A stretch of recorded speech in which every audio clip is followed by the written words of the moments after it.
Juviech13, Chapter 13. The students of freshman chemistry gradually get used to Gecko. Even Diego advances to the point where he can talk to his lab partner without having to physically hold down his breakfast. Gecko doesn't blame him for his meek personality.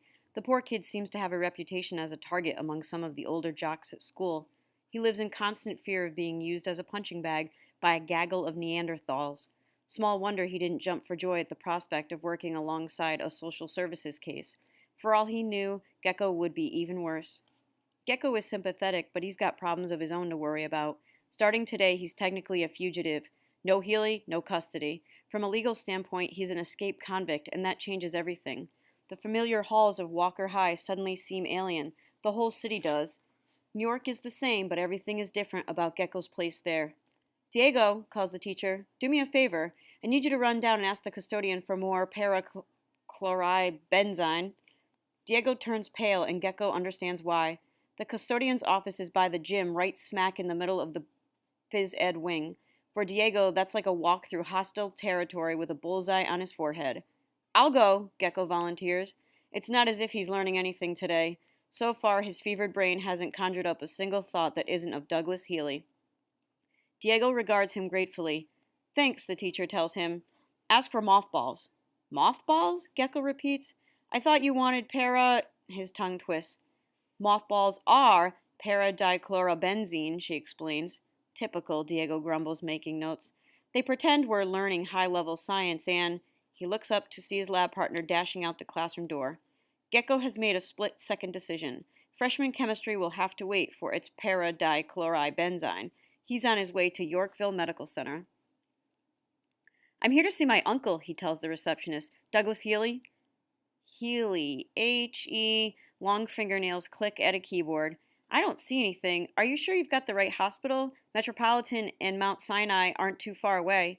No, definitely here, Gecko struggles to appear calm.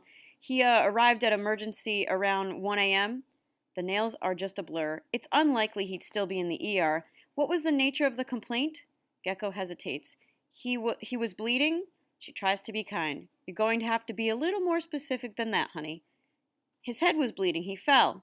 The clicking accelerates. Our head trauma unit is on 7 East. I don't see your uncle listed, but they could have entered his name wrong, or not at all, if he just transferred up there. Thanks. Gecko's imagination runs wild all the way to the 7th floor. Does this mean Healy's dead? Is that why he isn't in the computer? Nightmare scenarios roil through his thoughts as he stands in a crowded waiting area between the two banks of elevators. Hospital personnel in scrubs bustle by, waving ID badges in front of door scanners. There are intercoms for visitors, but Gecko doesn't feel much like explaining his reason for being there. What can he tell them? That he's come to see a non-existent patient? He ponders his options for a few precious minutes. Back at school, study hall has already begun. He's due in English in half an hour, and he still owes freshman chemistry a box of mothballs. If I'm going to do this, it has to be now. An entire extended family pours out of the elevator, jabbering excitingly in a language Gecko doesn't recognize. The mom gets on the intercom, struggling to communicate in broken English. Slow down, ma'am, comes the voice of the duty nurse. Who exactly are you trying to see? The question only stokes the woman's agitation, accelerating her speech pattern. Slower, ma'am. I can't understand you. Ma'am? Finally, the door buzzes open. Gecko knows he'll never get a better chance than this. He darts over and joins the swarming family members. The door closes behind him. I'm in.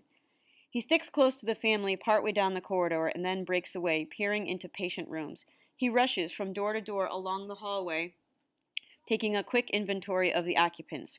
25 minutes to English. Even sprinting, school is a good 10 minutes away. Come on, Mr. Healy, where are you? Dozens of rooms, 4 beds a pop, no sign of the group leader. There's a parallel hall on the opposite end, but the only way to get there crosses right in front of the nurse's station. Locking his eyes straight ahead, he marches past the desk and starts his recognizance on the other side. These rooms are smaller, with 2 beds in each. All are occupied, none by Healy. He works his way methodically onward, avoiding the eyes of an orderly picking up laundry. Only 4 more doors. What if Healy isn't here? Room 706. One guy is at least 80. His roommate is Chinese. Come on. 704. At first glance, Gecko almost doesn't recognize Douglas Healy's unfeatures. His mane of sandy reddish hair is entirely concealed under thick bandages, and his face is pale gray, the pallor of death. He's not dead, though. He's wearing an oxygen mask. There's an IV running into his arm, and a heart monitor measures his vital signs. Dead people don't have vital signs. Yet he's still deeply unconscious. Gecko slips into the room, noting that the other bed is empty. Good. That makes it easier to sneak a peek at the chart that hangs on a clipboard at the footboard. Maybe that will supply a clue about when the patient might wake up and return home. He never gets that far. The name on the folder catches his attention and erases every other thought from his head. Doe. John. Healy's real name is Doe? Then it hits him. John Doe is the name hospitals use for someone who can't be identified. Oh, Healy had no wallet when we brought him in. They have no way to learn who he is. He's startled by a soft voice from behind. Do you know him? Gecko wheels. Standing there, bathed in sunlight from the window, is a slender, blonde-haired figure in a white lab coat. A nurse? No, he regards the girl in the doorway. Too young to be a nurse. She's around Gecko's age. His eyes travel to her badge. Roxanne Fitzner, volunteer. No, I don't know him. I just... For once, Gecko wishes he had the natural dishonesty of Terrence, who can always come up with a lie to suit any situation. Luckily, Roxanne feeds him the excuse he's looking for. Are you with the school volunteer program? You know we're not supposed to be on a patient floor without a badge. Right. I wasn't sure where to check in. She reaches into her pocket and produces an ID tag matching her own. Bart Cranston wimped out, gutless wonder. He says he has a cold, but the truth is he doesn't want his lacrosse buddies calling him Nursey. The plastic opens so you can write your own name. Gecko takes the tag and clips it to his shirt. Thanks. He glances over at Healy. What happened to this guy?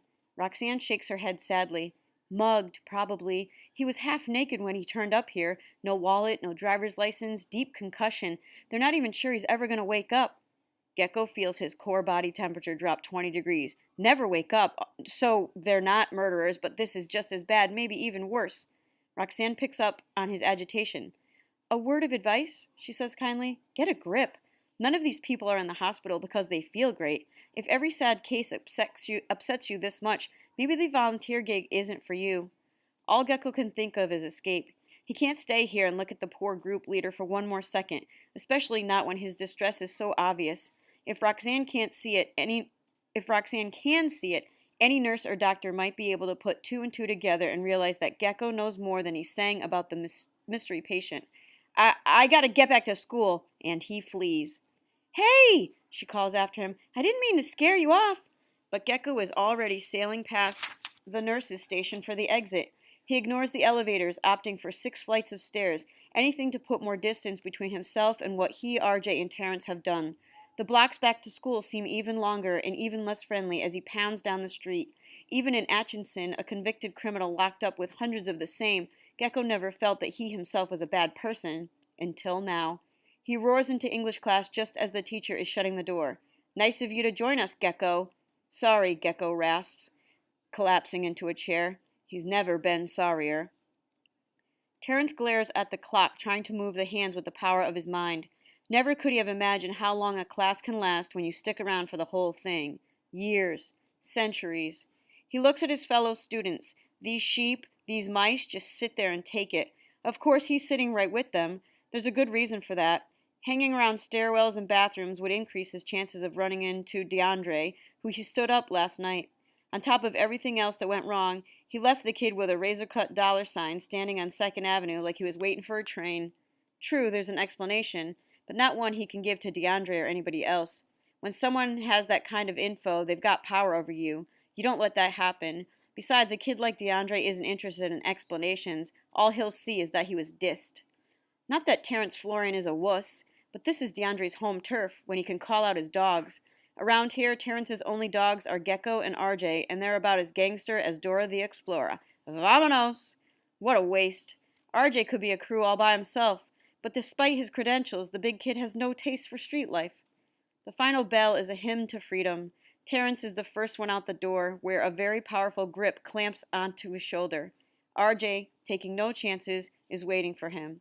Terrence is disgusted. I said I was coming, didn't I? If I wanted to blow, I would have done it last night. I trust you implicitly, the big boy tells him without a hint of irony. Gecko is pacing just inside the main doors. Even from a distance, they can tell the 9th grader's face is green. I saw him. Healy? RJ demands. Fighting back tears, Gecko brings them up to speed on his visit to the hospital.